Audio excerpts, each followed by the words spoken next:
Y'all better get y'all snacks because it's book club night. It's book club night. Get your snacks. Because we only doing one song, okay?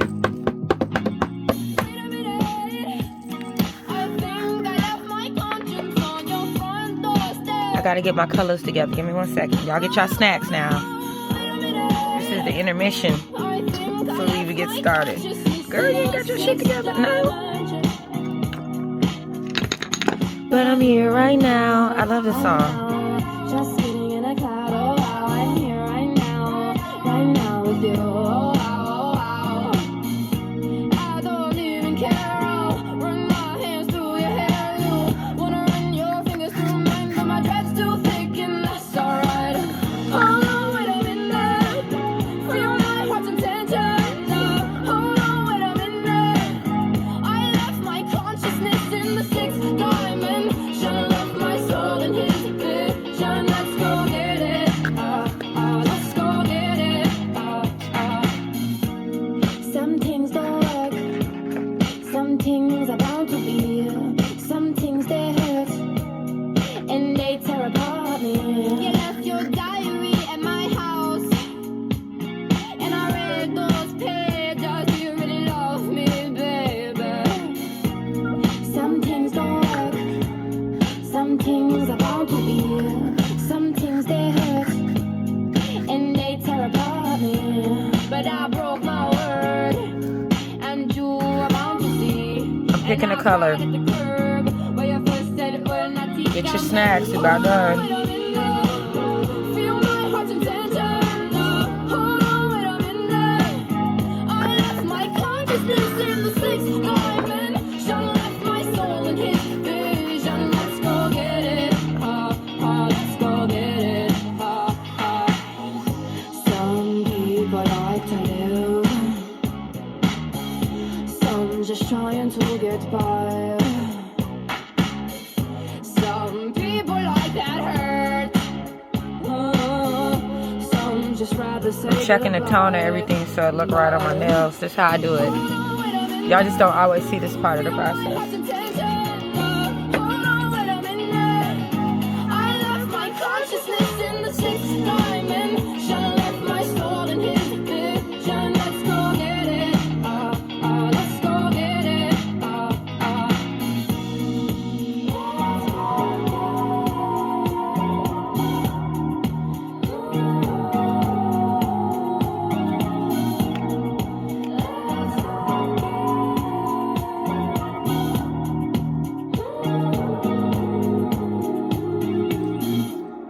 Alright, guys, are y'all ready to get into Jada's book?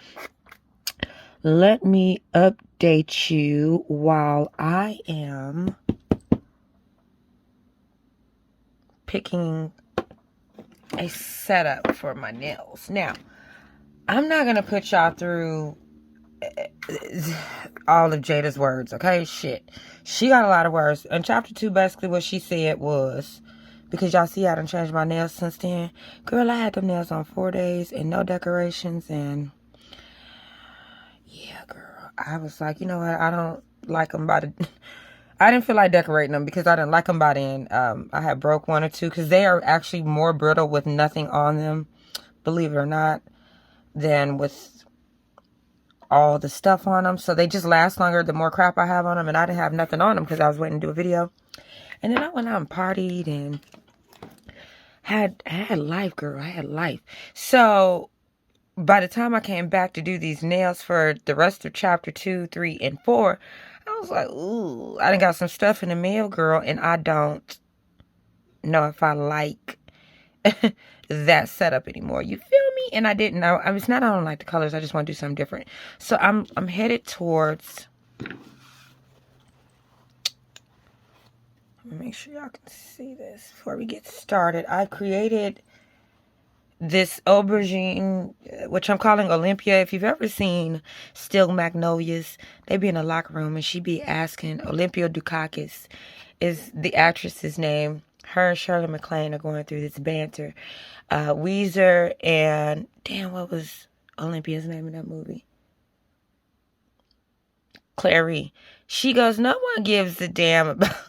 No one gives a damn about that grape shit, is what she says in the movie, Shirley MacLaine, because Olympia Dukakis is asking if the uniforms are grape or aubergine. Now, I almost called this grape or aubergine, but I decided her. And I almost called it Shirley MacLaine, but I think I'm going to call Shirley's color another thing, because I'm going to have a whole Still Magnolias collection, okay? So I'm leaning towards, this is giving like colder, and I'm leaning towards this custom pink, which I think is like KG and Gianna mixed together from 876 Nails. I think that's what we're gonna come up in this family. And for the Olympia, what I did was I took that base that I got yesterday, Sweet Sachet, and I added, because we're gonna get in a book, I added some royal blue, and I added some sucker red. Why? Because red and blue makes purple, and I wanted a deeper purple. And that's why I love dynamics, acrylics, pigments, whatever you want to call them, because I can like customize and get the exact color I'm looking for, whatever shade or tone, whether I just want a little bit or a lot. So that's what I got. Just make sure you mix it up.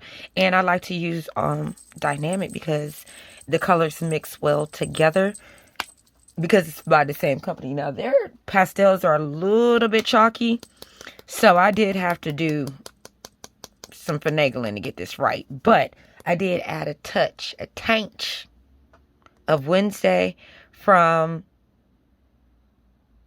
girl, what is the name of the company? I don't know how to brain fire. Girl, it's Wednesday. It's this. Let me show y'all. Secret Nail Affair came to me, girl. Shit, I'm old. That, and so anyway, I used that spruce that I ordered. And I added a bit of this 180 by Dynamic. It's like a neutral color, but I wanted the spruce. It was a little bit too brown. So, actually this is called, let me fix this. Drumstickies. Now, if you don't know who Drum is Malin's husband from Still Magnolias. One of my top 5 favorite movies ever is Still Magnolias. So, we got Drum and Olympia over here, or Clary. And then we're going to use some of this Dynamic 345, and we're going to create a nice fall set. So let's get ready to get into the, girl, I'm putting some back. Relax. Let's get ready to get into the book now. So I said I wasn't gonna like make y'all go all the way back, because I had a different set of nails on by the end of chapter 2. But girl, we ain't missed nothing but a whole bunch of damn words. Let me tell you what happened. Her dad was very honest with her about being an addict. He was not abusive to her, but he was abusive to his mother. He was the type of addict that his mother did not let him in the house. So, if he came over, she tells this long story about how she's in, and she described it so good. She described the shit out of this story. Now, she basically tells about how she's in the kitchen with her grandma, and her dad comes over, and he's trying to come in the house, and get something to eat, talk to his mama, and he done so much stuff, I guess stealing and just being untrustworthy, that his mother does not allow him in the house. But she does care about her son enough that she cracks open the door and she slides him some food out. And she's, kind of like, okay, he's eating. Meanwhile, her dad's like, I guess at this point he's not as functioning as her mother. So she's getting ready to get into the story. And then she goes into one of those ding chime moments. Now, I got some stuff in this video. We gonna see, girl. If I go back over it, and if it's something important at the end of chapter 2, I will re-add it to this part. I don't feel like we missed nothing, though. I'm just telling you what happened. Her daddy on drugs. So, this is Leaving the Garden, chapter 3, because I'm going to be doing my nails and not talking to y'all as much, except for during the commentary. So, y'all got y'all snacks? Girl, you be doing these long-ass intros. Shit. Okay. Leaving the garden. Bullying became a problem in the 2nd grade. There was this big boy who had a mouthful of crooked teeth and who would not leave me alone. He got in my face one day and threatened me. "You better bring me $10 tomorrow. I'm gonna beat you up." $10? Where am I gonna get $10? In desperation, I took the money from a place where my grandfather kept cash. Grandmother received a call from the school and was initially appalled. There had to be a mistake. But when I tearfully told grandmother the story, she knew I must have been very intimidated to have stolen money from my grandfather. The bottom line for Marion Banfield was that the school could have done more to prevent the situation from escalating. In her view, every child ought to feel safe at school. Conventional structure did not work for me. My mother's feeling was that I was just bad as hell at school. She felt strongly that I should at least be in a school setting with black teachers, black principals, and black kids. Mommy and Marion believed I needed more structure because, ironically, I went from being bullied at one school to running the show at this one. All I wanted to do was play, talk, and tell the teachers what I would and would not do.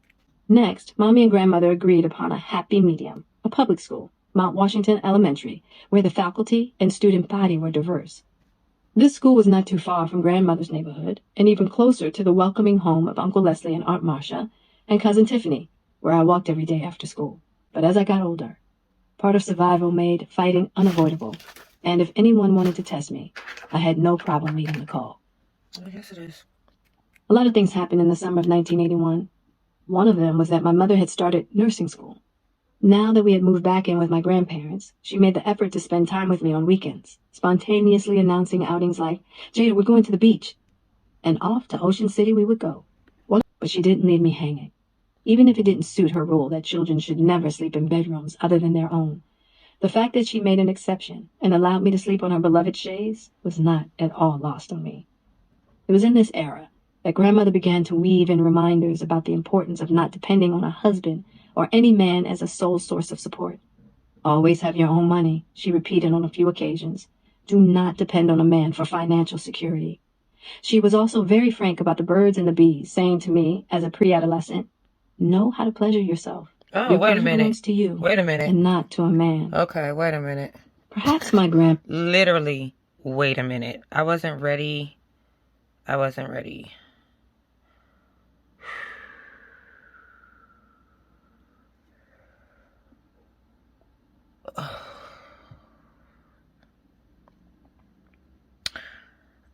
I don't think I would want my grandmother to talk to me. Girl, yeah, this is weird. I get free thinking families. Oh, okay, so let me give y'all a little bit of context. That's what I was going to tell y'all. What is important to note about this family is that her grandmother is an atheist, but they do follow this like group and go to meetings, which gives like cult. Like, how you gonna be against the Lord, but then follow a whole nother group that you got to go see weekly anyway? Girl, that's basically Jesus, but not Jesus, because it's not Jesus. But you know, they are atheists, and so some of the stuff that is kind of like, it's giving like they're letting this child grow up a little bit faster, you know, based on some of the conversations, and this is one of them. I'm not saying it's because she doesn't believe in Jesus. I'm just saying, clearly they're heathens. No, I'm just playing. You don't gotta believe in Jesus. I'm just saying, like, I just want to give you a little context to how this family operates. It's very, it's not completely free thinking and free spirited, but it is very forward. Okay, it's forward.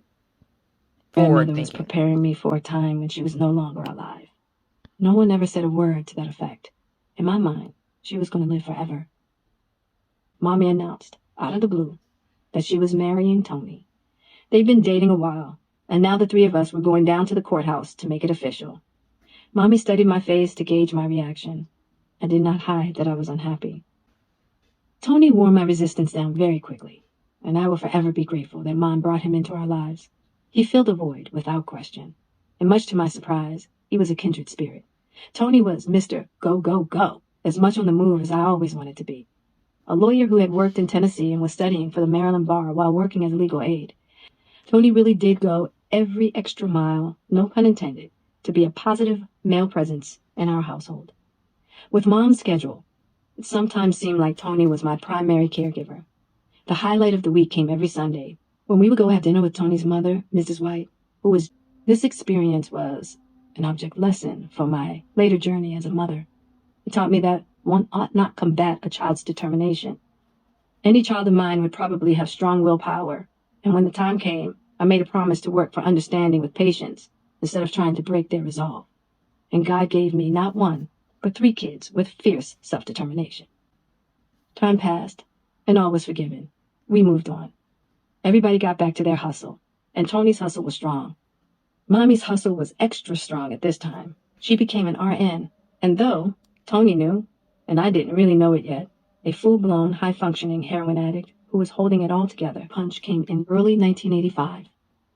Even though Marion had not been well for some time, it was never real to me that at some point she may not be with us, with me. She had survived cancer once, and when it reappeared as bone cancer, I expected that she would survive again. Grandmother, as I approached him, he calmly gave me the news that grandmother had died. All I could say was, okay. Soon after I lost my grandmother, Tony and Mommy started the process of divorcing. All the solid ground under my little feet disappeared in less than 6 months. Tony did his best. He told me that although he and Mom were divorcing, you are still my daughter. Unfortunately, his reassurance dissolved before long. People are not meant to be perfect. We can mourn that fact, but at some point, it's to our benefit to accept it. It's a mighty invitation for healing. My friend's mom. Very rarely do we have the ability as children to see our parents as human, with their own hurts and battles acquired before we came into their lives, nor do we have the ability. People are not meant to be perfect. We can mourn that fact, but at some point, it's to our benefit to accept it. It's a mighty invitation for healing. My friend's mom. Very rarely do we have the ability as children to see our parents as human, with their own hurts and battles acquired before we came into their lives, nor do we have the ability to see that their wounds and unhappiness aren't our fault. Too often we have ideal pictures of how our parents are supposed to be. Even when we're adults, having to face our parents' humanness can be daunting and deeply painful. Yet the willingness to accept that delivers deep healing. It helps us let go of the childlike fantasy version of the supreme being parental figure. And when we dare to take our parents off their pedestals, we can recognize the influence of generational trauma. This is where knowing the history of our less than perfect parents can be liberating. Many times it is clear that our parents and their parents had unhealed stuff they passed on unwittingly. We then pass that on, unless we recognize the cycles. The conscious decision, this stops with me, is the first step. With that comes freedom, which brings internal chaos into order. Having awareness of these toxic cycles is a bold act of self-care. Can you recognize patterns in your life and relationships that stem from inherited trauma cycles? If so, write down which cycles are most important for you to break. How does this awareness make you feel, knowing you don't have to carry that burden anymore? Chapter 4. University of the Be More Streets. The University of the Be More Streets seemed to offer opportunity, a way to make it big, and for some, to be on top. I took to those streets to find my come-up. After the double blows of my grandmother's death and Tony's departure, I was lost, in a state of mourning, and in need of a new sense of safety. It was now apparent that Adrian was in the throes of her addiction, and was mostly unavailable, leaving me, for all intents and purposes, on my own. In my community, there was an epidemic of orphan children and teens, maybe not in the traditional sense of orphan, but we had to figure it out without parental guidance. For one thing, in the aftermath of her mother's death and her divorce from Tony, Adrian was thrust into a state of deep grief that pushed her into becoming a full-fledged heroin addict. She had no one to answer to, no one to keep her accountable. And guess what? Because of her addiction, there was no one keeping me accountable either. By the time I started 9th grade at Baltimore School for the Arts, I'd been attending the Twigs program there for about a year. This free after-school program was for students between 2nd and 8th grade who were hoping to gain experience in music, dance, theater, visual arts, and other creative disciplines. Every year, more than 1,000 art students auditioned for Baltimore School for the Arts, a pre-professional arts training high school with an academic component. There is... Now, she sounds a lot like me when I was... I didn't start getting really into shit until I was like, maybe like 10th or 11th grade, maybe. But you know, she sounds like she got a little rebellious streak in her. And I'm enjoying the story while I'm doing my nails. I won't lie to you. You know, she brings back memories, girl. I'm just saying. I don't know why we got to go back this far. But, you know, I'm enjoying these 2 chapters. Listening to her talk about being a teenager. Because who doesn't like to reminisce about being a teenager? But I'm also interested in her mother's story as well. Because I have seen them talk about that part of her life. Like, publicly. Her mom looks amazing. Adrienne looks amazing, okay? Adrienne is fucking hot for a 70-year-old lady.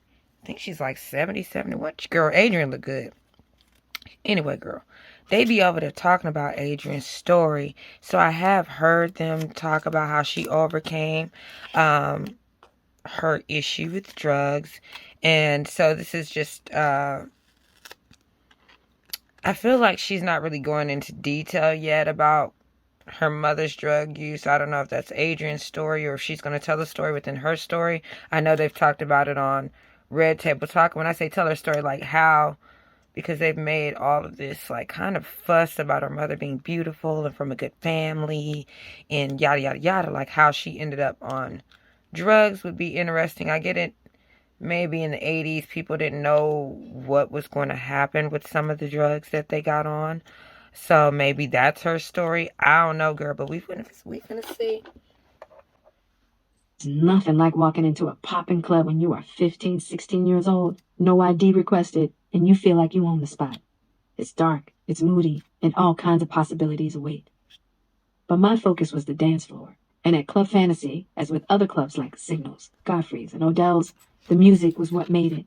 And these I'd be waved in. At most places, I knew everyone, from the bouncers to the owners to the bartenders, along with my homegirl Fawn, whom I met at my job at Merry Go Round. Baltimore was infested with every kind of drug, but heroin reigned. Starting in the 1970s, drugs had sent an avalanche of money into the predominantly black neighborhoods of every major city. The idea that I could gain some financial freedom by selling drugs just seemed practical to me. To make a way for myself in a landscape where so many awful things were happening. With the distorted reality that I had, selling drugs was the norm and didn't seem as extreme as the horrors taking place every day. Like the time one of my homeboys was shot multiple times and left dead in the middle of the street from 1 a.m. to 7 a.m. the next morning. Which could make selling drugs simply part of the game of life. This was my way to financial stability and mobility. I wasn't going to become a hustler's girlfriend. I had seen with my own eyes the level of control and enslavement that came from being financially dependent on a man. Some of the girls in my circle looked to their drug dealer boyfriends to give them places to stay, cars, jewelry, and clothes so they could have a better life, but at the cost of enduring cycles of betrayal and abuse that were unthinkable to me. I came to the conclusion that I could be as successful a drug dealer as any man. In my view, I could work my way to running a whole operation via Queen Pen. But those attitudes collided with my growing concerns about being left to fend for myself should something happen to my mother. My Aunt Karen was worried enough about this that at one point, she asked my mother for guardianship should Adrienne overdose or worse. In these years, Mom did try at times to get clean. She would go to rehab and get sober, but staying clean was another story. Before long, she was back to using. My need for vigilance at home kicked into high gear as my mother became more and more unreliable. When I was at my part-time gig at Merry Go Round, my mom came in so high I couldn't believe she had managed to drive to the store without an accident. She wanted to put a leather trench coat on layaway so she could give it to me for my birthday. I had never felt embarrassed in public by her, but when she started talking to the dude who ran the store, whom she knew and who had come over to say hi, and nodded off standing upright, I felt that shame. Ma, I shook her arm. She opened her eyes and took a deep breath, reached into her purse for the cash to put down for the coat on layaway, and made an excuse that she was tired after a long night at the hospital. Nobody said anything to me after she left. I made no effort to explain what we had just witnessed. My resentment didn't surface until an incident with one of Mom's boyfriends. Adrienne had always been careful about bringing the men in her life home, especially after her divorce. That changed when she started seeing Anthony, the definitive, tall, dark, and handsome type, who also happened to be a full-blown heroin addict. He was at our house often, and eventually, things started going missing. At one point, a shopping bag full of new clothes and some money of mine disappeared, and my mother mentioned that she couldn't find a necklace of my grandmother's that she shared with my Aunt Karen. Our next-door neighbors informed my mother that they had seen Anthony climb through my bedroom window to enter the house and leave with some items. My mother confronted Anthony, and he confessed to stealing from us in order to cop some drugs. My mother felt terrible. She made Anthony apologize to me. But what broke my heart was that my mother felt because he had apologized, it was okay to let him back into the house. It was this incident that not only justified why I sold drugs, but ramped it up. Why? Because I wanted out. I only vaguely recall how I started slinging dope. I do remember that there were a lot of hustlers at the skating rink, and I started making connections there with the lower-level dudes whose egos were waiting to be stroked. Being fashionably late to sophomore year orientation for the theater department was my intention. Another way to make an entrance. We were required to report to the massive performing hall at Baltimore School for the Arts. As I saunter in with my new extended rat tail down to my butt crack, I immediately catch eyes with a new dude across the room who is engaged in a very energetic conversation with one of our classmates. He's wearing a thick old school alpaca sweater and jeans. He has beautiful brown skin with big brown eyes, heavy eyebrows, and a tiny peanut head. The minute I turn and notice him, he's already staring at me. Me catching his eyes gives him the gumption to walk across the room and come right to me. Boldly, he smiles a big old smile, showing off his big old teeth, and puts out his hand to shake mine. "Hi," he says. "I'm Tupac." I'm struck by the power of that unusual name, Tupac. His smile will become an unforgettable feature.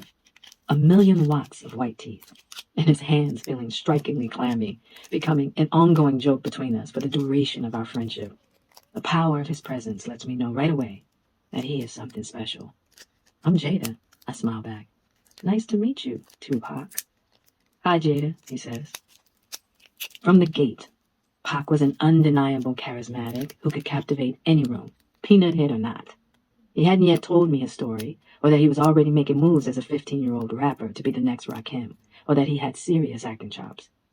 But I would soon find out all of that, and so much more. What I didn't expect, even with the uniqueness of his vibe, was that this young man and I would create a bond that would impact my life forever.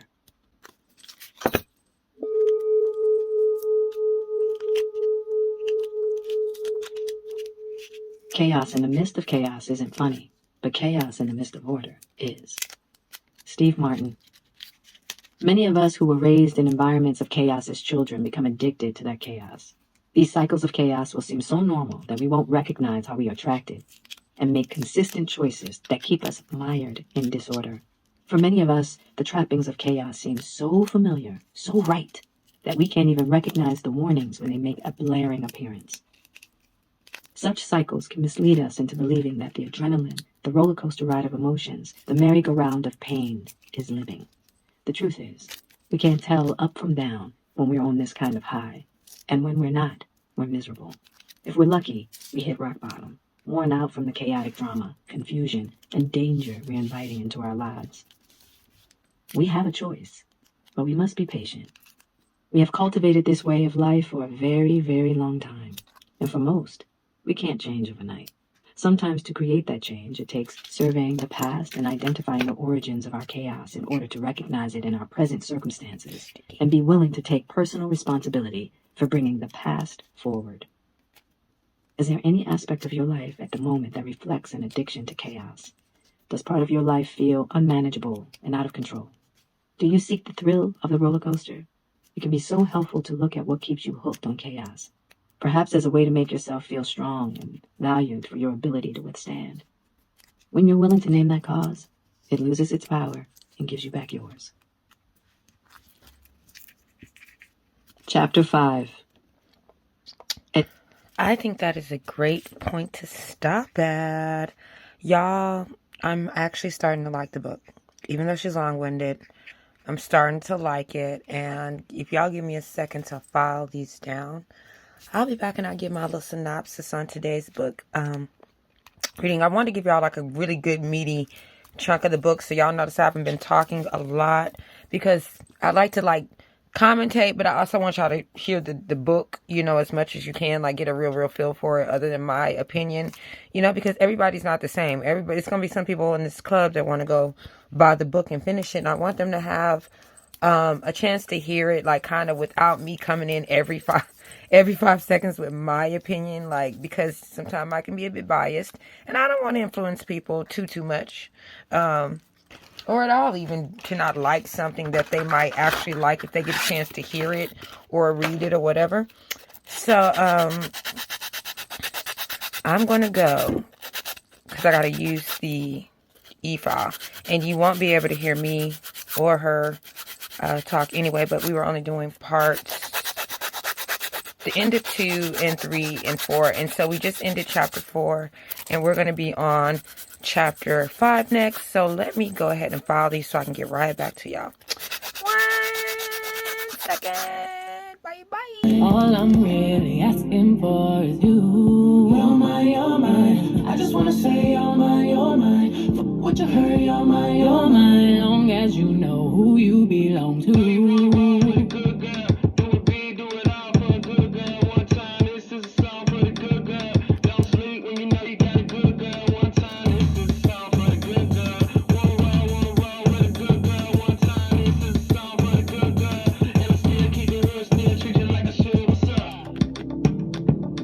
From 8 until late, I think about you.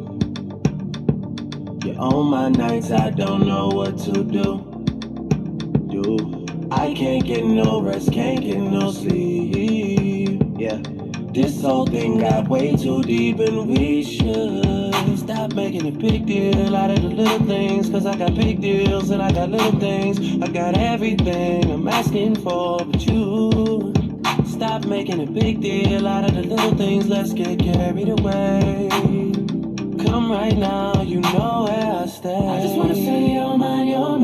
I just wanna say you're mine. Fuck what you heard, you're mine. All I'm really asking for is you. You're mine. I just wanna say you're mine. Fuck what you heard, you're mine. Long as you know who you belong to.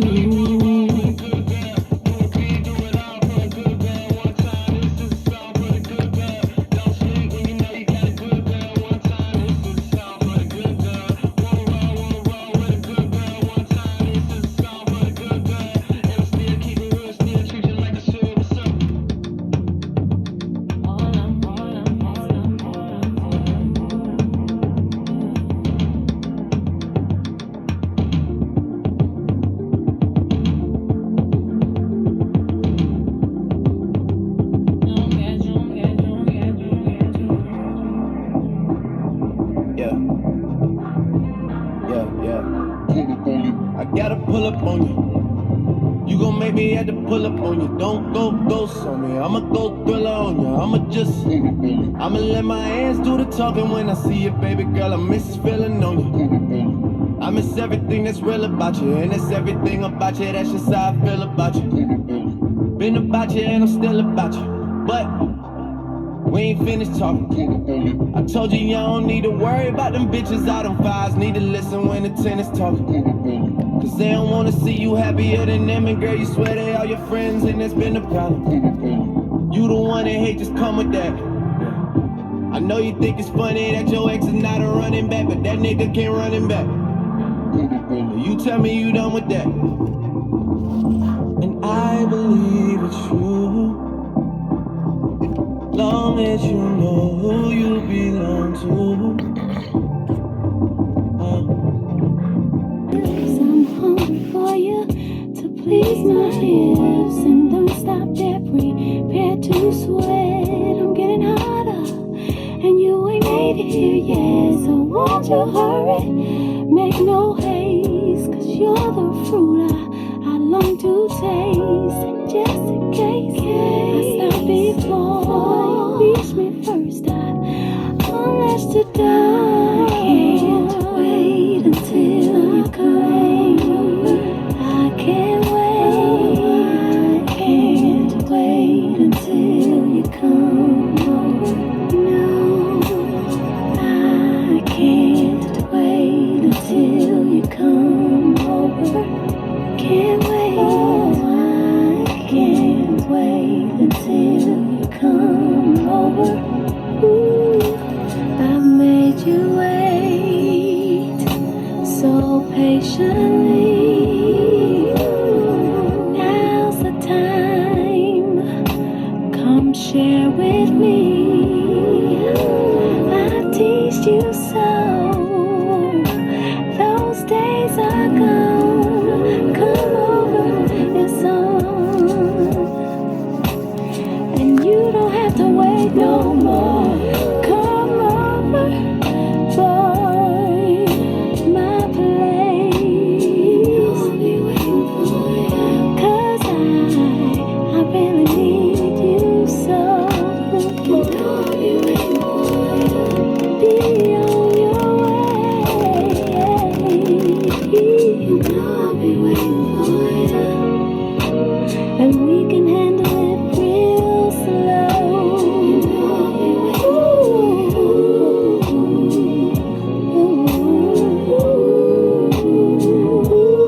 chapter.